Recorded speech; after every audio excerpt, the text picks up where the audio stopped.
Well, hello and welcome to our Magic Skate program.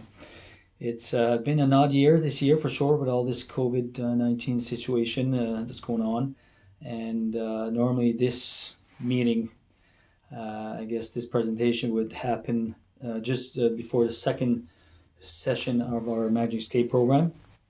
But this year, because of the COVID 19 protocols and guidelines, it's impossible to, I guess, gather all in one room and to do this. So um, we decided this year to do it in a video presentation, and hopefully it'll help answer some of your questions and explain a little bit our I guess guidelines and program objectives and all that stuff for our program.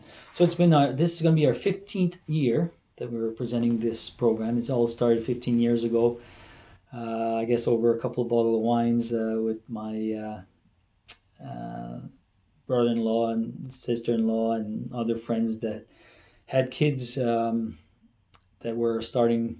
They were turning 4 years old and they were just starting to learn to skate. So apparently, I had promised them I would do a program called Magic Skate, and I still deny it to this day that I promised them that. But after a few bottles of wine, I guess we discussed it, and I always had in mind that if I would have to do a learn to skate program, it would be basically what we have now as what we call Magic Skate. So basically, it's not that complicated.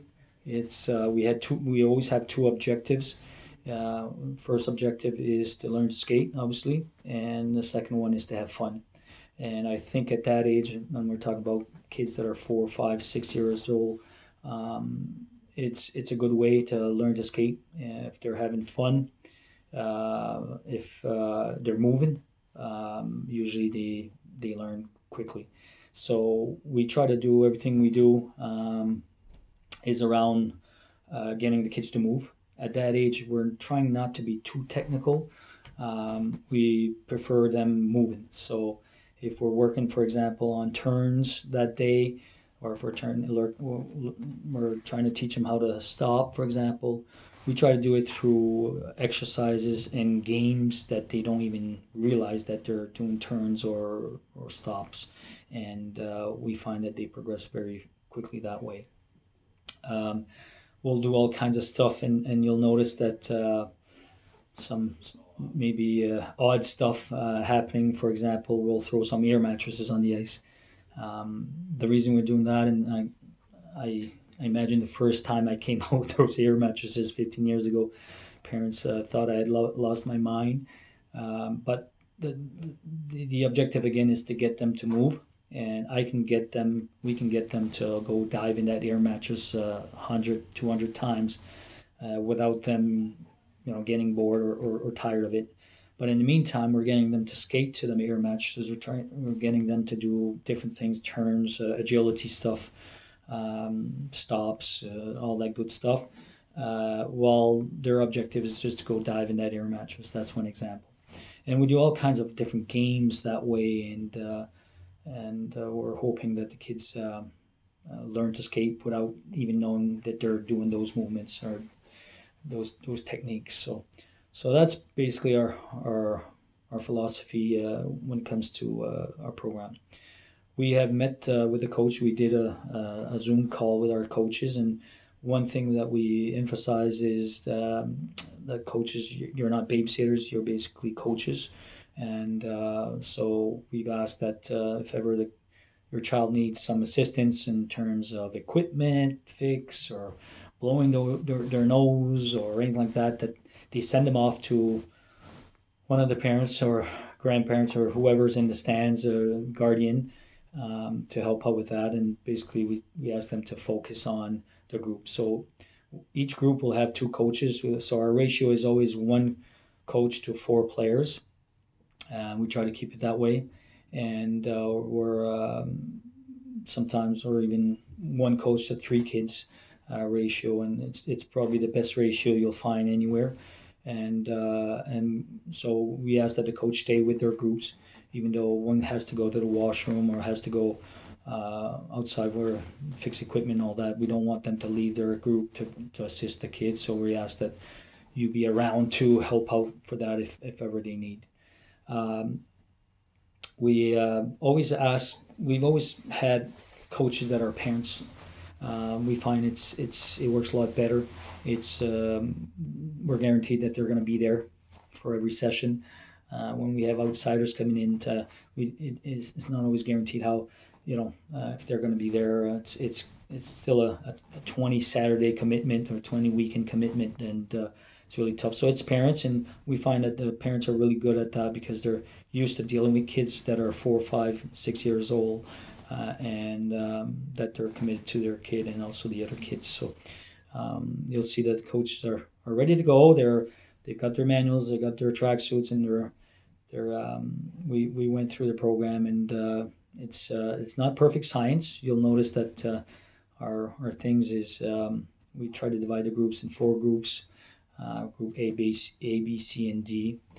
Group D should be the ones that are stronger than Group A, but there's not a big difference between A and B and C and D. So we try to, and again, there's no science to it. We're trying to have 4 equal groups as much as possible, and we're trying to keep that ratio to one coach for 4 players or 4 participants. So the lessons, you'll notice that we do themes. We have different themes for our lessons, and we try to stick to it.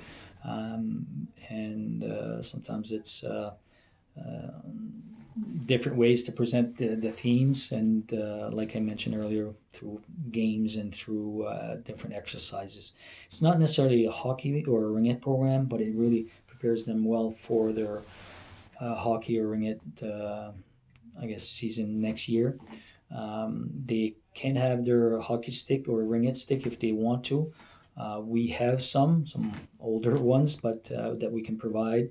At first, especially the first 4, 5, 6 sessions, we ask the kids to basically do the drills without their stick.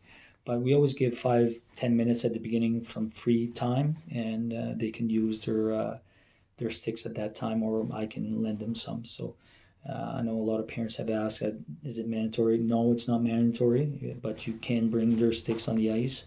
In terms of equipment, we ask that minimum equipment is obviously a helmet with the shield or mask, a neck guard, also elbow pads, something in the hands. It doesn't have to be hockey gloves.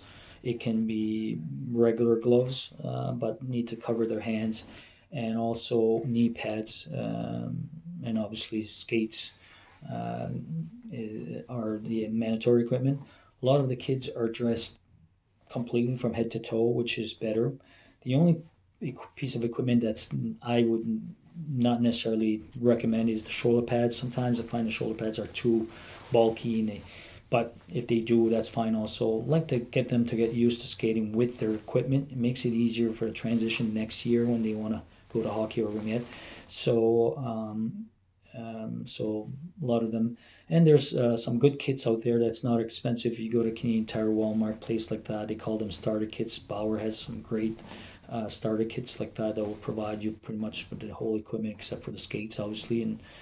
And but there's some kits out there that are really not expensive, and I know there's a lot of used equipment that is out there too that's available. But so there's some minimum equipment, but obviously the more equipped they are, because if they fall down, they hurt themselves. It's always tougher to get them to do the exercise or try something different. So in terms of notifications, if ever there's a cancellation or anything like that, we will send you an email. I know a lot of you guys are receiving the emails that we're sending, but maybe some of you guys have firewalls, or if it's an email from work, we sometimes it goes to your junk mail. It's really tough to find out if that happens. We'll also go on our social media. So if you go on proactive sports.com or atlantichockeygroup.com, we will post on our social media when there's cancellations, if ever there's cancellations, or any updates or schedule changes, or etc. The snowstorm cancellations do not happen too often. They rarely happen. But if they do, we'll try to give you as much time as possible ahead time to warn you guys, and especially the session in Moncton where it starts at 9:15 in the morning. We're really try to get notifications out there as soon as possible, so you don't have to drive in case there's any cancellations. Obviously, this year with this COVID-19 situation that's happening, it's fluid. It's almost a day by day, week by week situation, and we're really hoping it will settle and we will not have any more postponements or cancellations. But we'll deal with it as we go, and hopefully, like I mentioned, it will not reoccur, and we can finish our season. We have plenty of dates available, especially this year because of I know there's a lot of tournaments that have been canceled and all that, so we should have some ice time available, and at the end, more at the end of the season. But we'll let you know. We'll give you plenty of ice or notifications.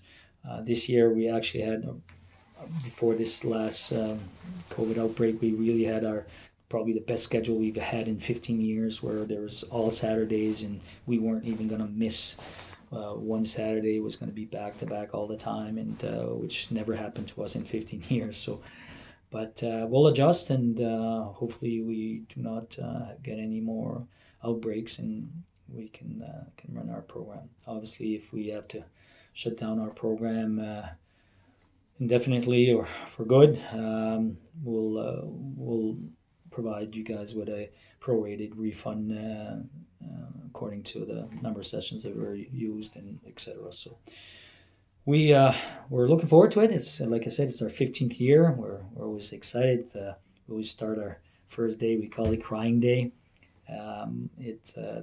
All the kids are all in the same boat. They're learning to skate. It's one of their first times on the ice.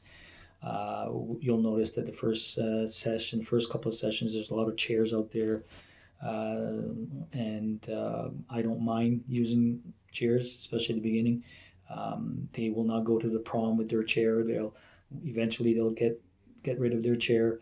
We always I find the chair helps really the skating is not a natural movement, where running, walking is more natural to them. So to get them to do that movement of where you're turning your skate inside edge, pushing kind of awkwardly, the stride itself is kind of an awkward movement. So the chair really helps us to accomplish that. So we use the chairs a lot to do that, but it's not. They won't be becoming dependent of it, and you'll notice that eventually we get rid of the chairs as we go, and so you'll notice that from the first session to, I would say, session number 6. I don't know why I always say session number 6. They do a huge progress, and I really encourage you to see the difference, watch the difference from day 1 and then session number 6, and you'll notice that there's a huge progress, especially when we can get them to move and have fun at it. You'll see a big progress. After Christmas, sometimes you'll notice there's kind of flattening out for a few sessions, and I don't know, I can't explain why it does that, but it does that. So anyway, it's been like that all the time. You'll notice a big progress, especially the first 10 sessions. Then it kind of flattens out a little bit, and then we'll see a little I guess peak again at the end. We try not to go to our, I guess, hockey drills or ringette drills too early. Believe it or not, they kind of get bored and tired of them, and we try to push it, especially after Christmas. You see it starts to look more like hockey or ringette sessions, but at the beginning we try not to go there too quickly. And by experience, we've noticed that the more we can delay it, the better it is with the kids and all that. They love their games. They love their tag, and their all kinds of different exercises. We use all kinds of materials, and being hoops or cones and whatever. But kids enjoy that as much as doing their hockey drills or ring it drills. So that's pretty much it. Just wanted to touch base with you guys, and if ever you have any questions, you can contact our office here. Our number is on our emails when we send and you'll notice also at the Slapshot email, you can send us an email anytime, and we'll get back to you. And especially if you have a different email that you guys want us to communicate, please get in touch with our office, and we'll put in our system, make sure that email that you receive our information, because we like to communicate via email a lot.